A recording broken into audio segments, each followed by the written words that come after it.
She came in last. The sun was still high, casting that golden glow over the deck where everyone had already gathered.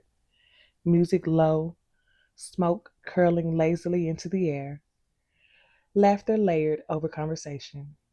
It was already in motion. She paused for a second at the doorway, taking it in. Finally, someone called out, "Look who decided to join us." Fatima smiled, slipping into the circle like she'd always been there. Easy, warm, unbothered. Hugs, greetings, quick exchanges, familiar faces, mostly. And then, y'all remember Floyd, right? There was a pause, a collective look. Someone chuckled. "Don't do that. She does not remember Floyd." Fatima laughed, covering her mouth slightly. "Wait, have we met?" "Multiple times," another voice chimed in, like more than once. She turned toward him then, really looking this time. Floyd, tall, calm, watching her like he'd been waiting for this exact moment to land. "Oh, wow," she said, amused. "Okay, that's bad. I'm sorry." He didn't look offended. If anything, he looked entertained. "It's all right," he said, voice steady, easy. "I figured I'd try again." Her lips curved, and just like that, the moment passed, but not really, because now she noticed him. Time moved, conversations shifted, drinks refilled, the rhythm of the day settling deeper into that lazy, indulgent Sunday energy. Fatima slipped away eventually, just for a moment, a breather, the kind you don't announce. Inside, it was quieter, cooler, a contrast to the sun and noise outside. She leaned against the counter, exhaling softly, and heard footsteps behind her. Not rushed, not hesitant either. She didn't turn right away.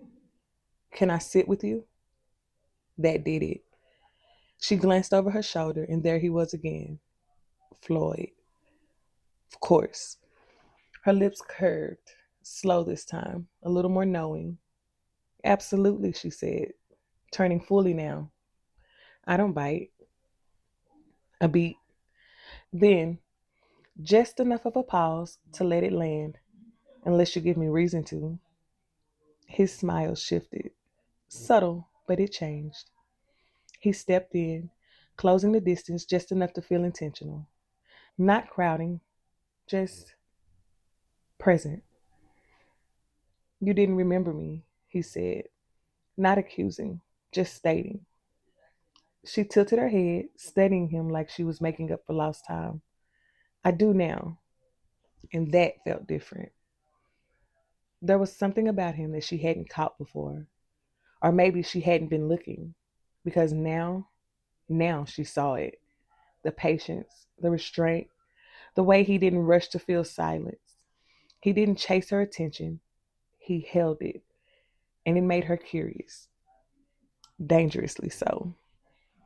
"So," she said, leaning back slightly, arms crossing just enough to frame herself, "you've just been watching me all day?" His answer came easy. "Not all day." A small pause, just long enough. That earned him a look, the kind that lingers, the kind that decides things without saying them out loud. When they moved, it wasn't a question, it was a quiet agreement. Upstairs offered privacy, but more than that, it offered space to shift. From playful to something a little more intentional. He slowed things down there, deliberate, measured, like he understood that discovery wasn't something to rush through. It was something to savor. And she let him. Not passively, never that. Fatima met him in it. Energy for energy, curiosity for curiosity, a subtle push here, a challenge there. Enough to keep him engaged. Enough to make it a dance instead of a takeover. "You always this patient?" she murmured at one point, watching him. His response was low, almost amused, only when it's worth it.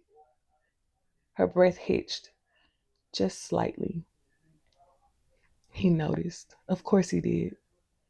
Downstairs, the party carried on like nothing had changed. But upstairs, something had. Not loud, not rushed, just two people finally meeting in a moment that had been building longer than she realized. And this time, Fatima didn't forget his name.